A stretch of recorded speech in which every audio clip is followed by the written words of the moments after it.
बिस्मिल्लाहिर्रहमानिर्रहीम। अस्सलामुअलैकुम। Welcome to my channel cooking with Anam Fatima. आज हम बनाएंगे कोकोनट लड्डू जो हम बचपन में खाते थे और बिल्कुल मज़ेदार सी रेसिपी है। बहुत सिंपल सी इंग्रेडिएंट्स हम इसमें ऐड करेंगे और झटपट सी रेसिपी है। परफेक्ट रेसिपी के लिए वीडियो को एंड तक पूरा ज़रूर देख लीजिएगा। तो चलिए रेसिपी को स्टार्ट कर लेते हैं।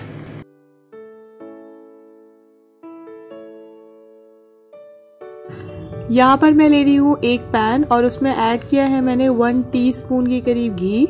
और घी को मैं 1 से 2 सेकंड के लिए जो है थोड़ा सा गर्म होने के लिए छोड़ देती हूँ। ये देखिए घी हमारा अच्छे तरीके से जो है वो गर्म हो चुका है। अब मैं इसमें ऐड कर दूंगी डेसिकेटेड कोकोनट। तकरीबन ये 2 कप के करीब जो है वो मैंने ऐड किया है।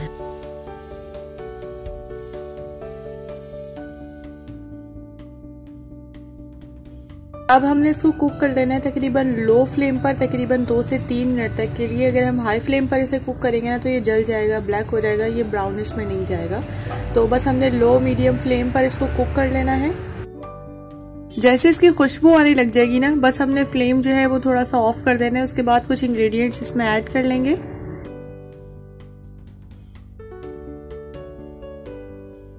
इस टाइम पे मैंने फ्लेम जो है वो थोड़ा ऑफ कर लिया था और यहाँ पर मैं 1 कप के करीब जो है वो दूध ले रही हूँ, लेकिन इसमें से मैं 1/4 कप जो है वो दूध निकाल दूंगी और पूरा इसमें ऐड नहीं करूँगी क्योंकि हमने कुछ इसमें ऐसी इंग्रेडिएंट भी ऐड करनी है ताकि इसका जो टेस्ट है ना वो थोड़ा क्रीमी सा हो जाए।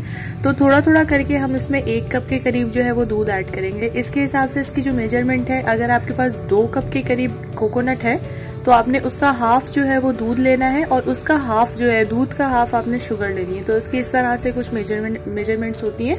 और अगर आपके पास 3 कप के करीब कोकोनट है तो आप उसमें 1.5 कप जो है वो मिल्क ऐड करेंगे। 4 कप है कोकोनट तो आपने 2 कप जो है मिल्क ऐड करना है। अब मैं देखिए थोड़ा थोड़ा करके इसमें ऐड कर रही हूँ।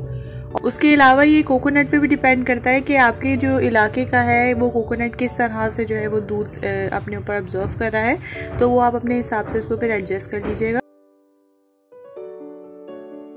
यहाँ पर तकरीबन मैंने 1/4 कप जो है वो दूध निकाल लिया था और उसके बाद मैं इसमें ऐड कर रही हूँ हाफ कप के करीब शुगर। शुगर को मैंने थोड़ा सा ग्राइंड कर लिया था ताकि ये अच्छे से पाउडरी फॉर्म में आ जाए और इसके बाद इसको मिक्स करना जो है ना इसमें थोड़ा आसान हो जाएगा, इसीलिए मैंने इसको पाउडर फॉर्म में लेकर आई हूँ। अगर आपके पास शुगर पाउडर में नहीं है, शुगर पाउडर नहीं है तो जस्ट आप इसको ग्राइंड कर लीजिए। हाफ कप के करीब जो है वो शुगर, जो नॉर्मल शुगर होती है, आप उसको अच्छे से ग्राइंड कर सकते हैं। इस स्टेज पे मैंने यहाँ पर फ्लेम जो है वो ऑन कर ली थी और इसको हमने अच्छे तरीके से देखिए मिक्स कर लेना है तकरीबन 4 से 5 मिनट तक के लिए। लेकिन उससे पहले मैं इसमें थोड़ा सा क्रीमी टेक्सचर देने के लिए यहाँ पर मैं फ्रेश क्रीम यूज कर रही हूँ 1/4 कप के करीब।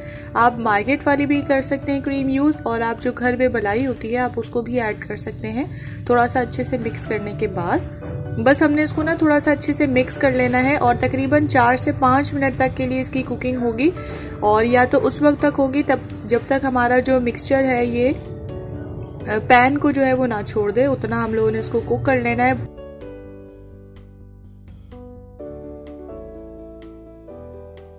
तकरीबन 6 मिनट मैंने इसको कुक किया है और ये देखिए इसकी कंसिस्टेंसी थोड़ी सी इस टाइप की है, थोड़ा ये थिक हो गया है। अब मैंने इसके थोड़े से पोर्शन कर लेने हैं, हाफ मैंने इसके पोर्शन किए हैं। आप चाहें तो 3 भी कर सकते हैं। और इसमें मैं कुछ कलर्स यूज कर रही हूँ, ग्रीन कलर और रेड कलर। ठीक है, जो ग्रीन कलर और रेड कलर है वो मेरे पास लिक्विडी फॉर्म में नहीं है, इसीलिए मैं इसमें पाउडर ही ऐड कर रही हूँ। उसके तकरीबन 1-1 पिंच, बहुत ज़्यादा मैंने इसको कलर नहीं देना है, बस नॉर्मल कलर देना है, इसीलिए मैंने 1-1 पिंच इसमें ऐड किया है। अब हम इसको मिक्स कर लेंगे और इसका देखिए कितना ज़बरदस्त सा ग्रीन कलर आ रहा है, जैसे हम बाजार से लेते थे ना बचपन में, वैसे ही लड्डुओं का कलर होता था। और आप इसको ज़रूर एक बार ट्राई ज़रूर कीजिएगा क्योंकि बच्चे जो है ना उनको बहुत ही पसंद आएंगे लड्डू।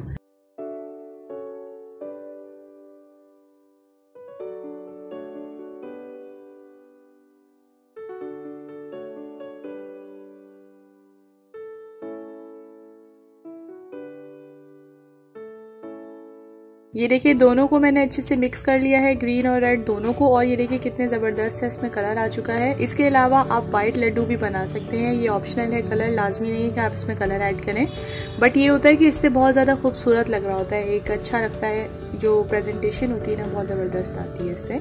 अब आप इसमें तकरीबन 1-1 टीस्पून या 2-2 टीस्पून के करीब जो है कोई भी क्रश किया हुआ, मैंने यहाँ पर बादाम यूज़ किए हैं, आप पिस्ते कुछ भी ऐड कर सकते हैं जो आपको टेस्ट में पसंद है या आपके बच्चों को जो चीज़ पसंद है आप उसमें थोड़ा सा क्रश करने के बाद इसमें साथ ही ऐड कर दें, उसका भी टेस्ट बहुत ज़बरदस्त आता है। इसके अलावा आप 1 टीस्पून जो है वो घी में थोड़ा सा इसको रोस्ट करने के बाद भी थोड़ा क्रश करके आप इसमें ऐड कर सकते हैं, इससे बहुत क्रंची सा इसका टेस्ट आता है बादाम पिस्ते या कोई भी चीज़ों का, तो ये ऑप्शनल है। इसके अलावा यहाँ पर मैंने डेसिकेटेड कोकोनट ले लिया है, तकरीबन हाफ कप या उतना जितना आपको ज़रूरत है।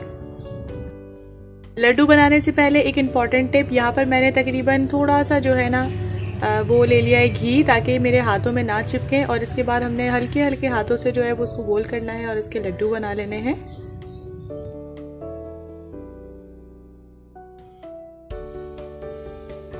मैं इसके थोड़े नॉर्मल साइज़ के जो है वो लड्डू बना रही हूँ, तकरीबन 1 टीस्पून जो है मैंने इसमें से मिक्सचर लिया था, उसका मैंने लड्डू बनाया है, और साथ ही मैंने इसको ऐड कर दिया है इसमें सूखे से कोकोनट में, और इसकी अच्छे से कोटिंग कर लेंगे हम लोग ताकि ये लुकिंग वाइज भी बहुत अच्छा लगे। और ये देखिए हमारा मज़ेदार सा अंदर से जूसी सा कोकोनट लड्डू बनके बिल्कुल झटपट सा तैयार है। आप इसमें ना वाइट लड्डू भी इसके बीच में ही बना के इसको रख सकते हैं, वो भी बहुत अच्छा लगेगा।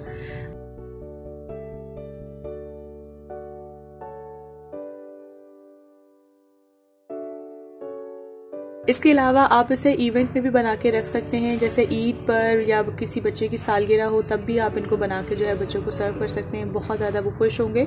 होपफुली आपको आज की मेरी रेसिपी पसंद आई होगी। अगर आपको आज की रेसिपी पसंद आई है तो आप उसको लाइक और शेयर अपनी फ्रेंड्स एंड फैमिली के साथ ज़रूर कर दिया करें, और अगर अभी तक आपने मेरे चैनल को सब्सक्राइब नहीं किया हुआ तो आप प्लीज़ सब्सक्राइब ज़रूर कर लीजिएगा, इससे हमारी हौसला अफजाई होती है, और इंशाल्लाह आने वाले टाइम में भी हम आपके साथ ज़बरदस्त सी रेसिपीज़ जो है वो शेयर करने वाले हैं।